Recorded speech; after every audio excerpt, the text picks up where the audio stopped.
अस्सलाम वालेकुम friends, heritage breed review सिलसिले की दूसरी किस्त के साथ फरोह जलील आपकी खिदमत में हाजिर है। जैसा कि इस सिलसिले की पहली किस्त में हमने आपको बताया था कि हमारी कोशिश होगी कि दुनिया भर से बेहतरीन और नायाब ब्रीड्स का जो है रिव्यू पेश किया जाए। तो इस सिलसिले में जिस ब्रीड का मैं आज रिव्यू करने जा रहा हूँ उसके बारे में अगर कहा जाए कि ये दुनिया में पाई जाने वाली सबसे मशहूर ब्रीड में से एक है तो ये गलत ना होगा। जी हाँ, मैं बात कर रहा हूँ रोड आइलैंड रेड हेरिटेज की। और ये ब्रीड अंडे और गोश्त की पैदावार के लिए दुनिया भर में जानी जाती है। तो आगे चलने से पहले हम इसकी तारीख के हवाले से जानते हैं।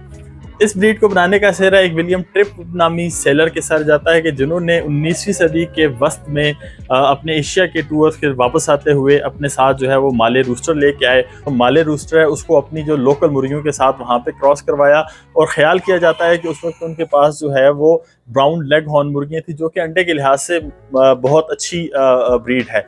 तो जब ब्राउन लेग हॉर्न मुर्गी को माले रूस्टर के साथ क्रॉस किया गया तो उससे जो नई नस्ल हासिल हुई वो काफ़ी ज़्यादा सख्त जान भी थी और साथ साथ जो है वो अंडे की पैदावार में भी काफ़ी अच्छी थी। तो विलियम ट्रिप साहब ने मज़ीद उसको रिफाइन किया और उसमें मज़ीद एशियाई ब्रीड्स का जो है वो क्रॉसिंग करवाई, जिनमें जावा और चिटागोंग काबिल ज़िक्र हैं। और उसके अलावा जो यूरोपियन ब्रीड्स हैं जैसे कि लेग हॉर्न जो कि एक इटालियन ब्रीड है उसके साथ क्रॉस फर्दर करवा के तो आखिरकार जो रिफाइंड शक्ल पेश हुई उसको रोड आइलैंड रेड का नाम दिया गया। रोड आइलैंड एक अमरीकी रियासत है जहाँ पे विलियम ट्रिप साहब रहते थे और इसी मुनासबत से इस ब्रीड को जो है वो रोड आइलैंड रेड का नाम दिया गया। इस ब्रीड में बाद में जो है वो वाइट और ब्लैक कलर की ब्रीड भी डेवलप हुई लेकिन वो ज़्यादा मशहूर नहीं हो सकी और सबसे ज़्यादा मशहूर जो है वो रोड आइलैंड रेड ही है। विलियम ट्रिप साहब की इस ब्रीड को जो है 1904 में अमेरिकन पोल्ट्री एसोसिएशन ने एक अलग ब्रीड के तौर पर रिकग्नाइज किया और इसके स्टैंडर्ड ऑफ प्रोफेशन के लिहाज से मेयारात मुकर्रर किए गए। वो मेयारात क्या हैं वो हम इनकी फिजिकल कैरेक्टरिस्टिक्स में जानते हैं। रोड आइलैंड रेड जो है बुनियादी तौर पर एक मीडियम साइज बर्ड है जो बहुत बड़ी हैवी ब्रीड्स हैं उनसे कुछ कम, लेकिन जो आपकी लाइटर ब्रीड्स हैं उनसे काफ़ी भारी होता है। तो इसके जो रूस्टर्स होते हैं वो तकरीबन 3.5 से 4 kg तक के होते हैं और उनकी फीमेल जो हैं वो 2.5 से 3 किलोग्राम तक होती हैं। इनके जो रूस्टर्स की ख़ास बात है वो उनकी जो बॉडी शेप है वो इनकी एक बहुत ख़ास पहचान है। वो क्या है कि जब आप इनको यहाँ से पकड़ें तो इनकी जो गर्थ है वो बहुत चौड़ी होती है और बिल्कुल एक ईंट नुमा इनका जिस्म होता है, बिल्कुल सीधा। आमतौर पर आप जो आम चिकन है उसको जब आप यहाँ से पकड़ते हैं तो काफ़ी चौड़ा होता है लेकिन आगे सीने से वो काफ़ी उसकी जो चौड़ाई है वो नैरो हो जाती है। बट जब आप रोड आइलैंड रेड हेरिटेज को यहाँ से पकड़ते हैं तो आपको महसूस होगा कि इसकी यहाँ इस जगह और इस जगह की चौड़ाई में ज़्यादा फ़र्क नहीं है। आलमोस्ट सीधी एक ईंट नुमा जो है वो उसका जिस्म बनता हुआ आपको महसूस होता है। ये इनकी एक बहुत बड़ी निशानी है। उसके अलावा इनके जो कलर है माशाल्लाह वो आप देख पा रहे हैं कि इंतहाई खूबसूरत डार्क रेड कलर का होता है या महागनी भी इसको कहा जाता है। देखने में ये काफ़ी शाइनी लग रहा है लेकिन ये काफ़ी सख्त होते हैं पर इसके इतने, चूँकि इसके जो पेरेंट्स हैं वो माले और जावा वगैरह हैं जो कि काफ़ी सख्त पर रखने वाली ब्रीड्स हैं। तो ये जो इसकी हार्डीनेस है और इसके परों में जो सख्ती है ये इसको अपने पेरेंट्स की तरफ से मिली है। उसके बाद हम अगली जो इसकी अहम निशानी है वो ये है कि इसके जो कॉम्ब होती है वो 5 पॉइंट्स डिफाइंड पॉइंट्स होते हैं उसके, और ये बिल्कुल स्ट्रेट कॉम्ब होती है, बहुत ज़्यादा बड़ी नहीं होती, बहुत ज़्यादा छोटी नहीं होती और बिल्कुल खड़ी होनी चाहिए। इसके साथ साथ इस कॉम्ब का कलर जो है वो सुर्ख रंग का होना चाहिए, गहरा सुर्ख। और उसके अलावा इनकी जो वेटल्स हैं वो भी गहरे सुर्ख रंग की होती हैं। इनके कान भी गहरे सुर्ख रंग के होते हैं। इनकी आंखों की अगर बात की जाए तो इनकी आंखें जो है वो रेडिश ऑरेंज कलर की होती हैं, जिसको आप कह सकते हैं सुर्खी माइल भूरे रंग की। उसके बाद इनकी ओवरऑल बाकी बॉडी की बात की जाए तो इनका जिस्म जो है किसी कदर लंबूतरा होता है। इस वक्त ये जो मेरा बर्ड है इसकी कुछ दुम जो है इसके बाल कम है, ये मोल्टिंग में है। अदरवाइज ये थोड़ी सी इसकी लंबाई के रुख पे इनका जिस्म महसूस होता है लंबूतरा।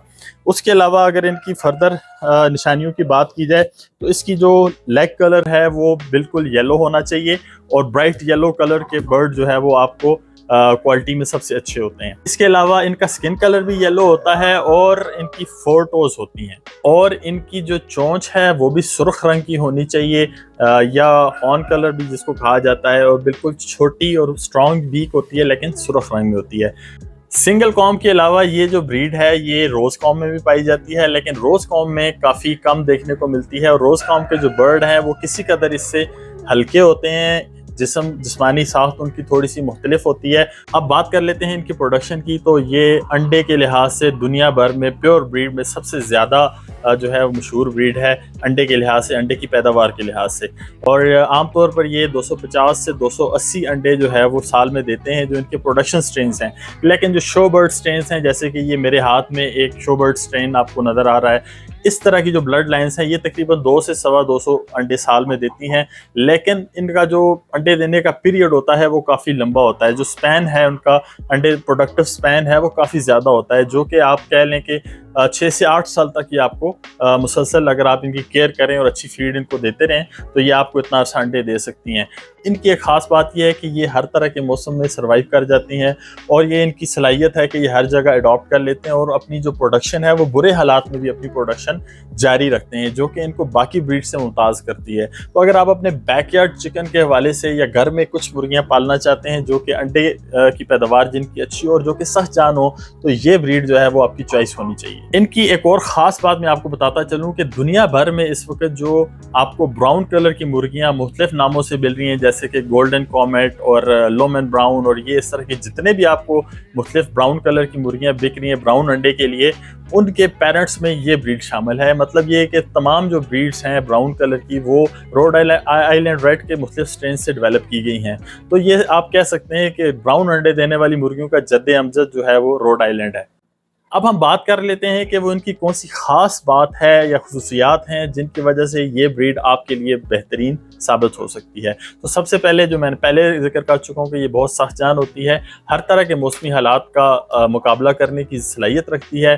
ठंडे से ठंडे इलाके से लेके गर्म से गर्म इलाके तक ये अच्छी तरह सर्वाइव कर सकती है। दूसरी जो इनकी खास बात है वो इनकी अंडों की पैदावार है। 250 से 280 अंडे आपको इनके प्रोडक्शन स्ट्रेन्स देते हैं और वो भी आपको, अगर आप इनको बहुत अच्छी लिविंग कंडीशन ना भी हों फिर भी ये अंडे जो है ना अपने देना जारी रखते हैं। जो ये चीज़ इनको बैकयार्ड चिकन्स के लिए एक मौजूद ब्रीड बनाती है। लेकिन कुछ इनके डिसएडवांटेजेस भी हैं जो बताना यहाँ पे ज़रूरी है, ताकि जब आप ये फैसला करें कि मुझे ये ब्रीड लेनी है तो आपको पता होना चाहिए कि इसके डिसएडवांटेजेस क्या हैं। इसका जो सबसे ज़्यादा बड़ा जो डिसएडवांटेज है वो एक तो वो ये है कि ये बहुत ज़्यादा शोर करने वाली ब्रीड है। ये इसके रूस्टर्स भी काफ़ी ज़्यादा शोर करते हैं और मुर्गियाँ भी, जो जैसे आप अक्सर देखते हैं कि अंडा एग सॉन्ग होता है कि वो अंडा देने से पहले भी शोर कर रही होती है, अंडा देने के बाद भी कर रही होती है, तो इस ब्रीड में शोर शराबा बहुत ज़्यादा करती हैं।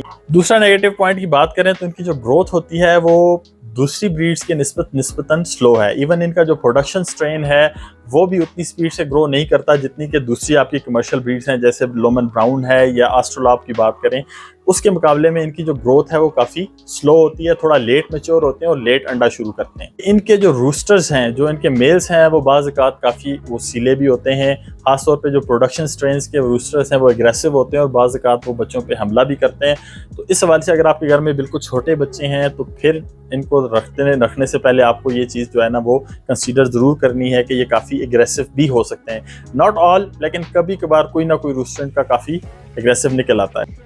आखिर में अगर कंक्लूड करें इस ब्रीड की रिव्यू को, तो मैं ये कहना चाहूँगा कि ये बहुत ही अच्छी ब्रीड है, बिगिनर्स के लिए बहुत अच्छी ब्रीड है। जो लोग अभी अभी चिकन फार्मिंग या अपनी बैकयार्ड फार्मिंग स्टार्ट करना चाहते हैं उनके लिए बेस्ट ब्रीड है, क्योंकि बहुत लो मेंटेनेंस है, इसको बहुत ज़्यादा केयर की ज़रूरत नहीं होती। आप इनको किसी भी फीड पे रखें, ये आपको अच्छी पैदावार देने की सलाहियत रखते हैं और ख़ास तौर पे जो है इनको कुछ खास डिजीज़ इन पे अटैक नहीं करती। मतलब ये काफ़ी इम्यून होते हैं, काफ़ी सख्त जान होते हैं, इनकी इम्यूनिटी बड़ी अच्छी होती है। तो अगर आप बैकयार्ड चिकन के हवाले से या अपने घर में कुछ मुर्गियां रखना चाहते हैं अंडों के लिए, उसके लिए ये एक बहुत अच्छी चॉइस है। इस ब्रीड के हवाले से अगर आपका कोई सवाल है तो ज़रूर हमसे पूछिए, कमेंट सेक्शन में जाके आप कमेंट कर सकते हैं। उसके अलावा हमारे फेसबुक पेज पे भी आप मैसेज कर सकते हैं, पोस्ट कर सकते हैं और हमारा व्हाट्सएप नंबर भी जो है वहाँ से अवेलेबल है, आप उस पर भी जाके हमसे बराह रास्त बात कर सकते हैं। तो उम्मीद है आपको वीडियो पसंद आई होगी। खुश रहें, अपना और अपने प्यारों का बहुत सारा ख्याल रखें और मुझे अपनी अगली वीडियो तक के लिए इजाज़त दें। अल्लाह हाफ़िज़।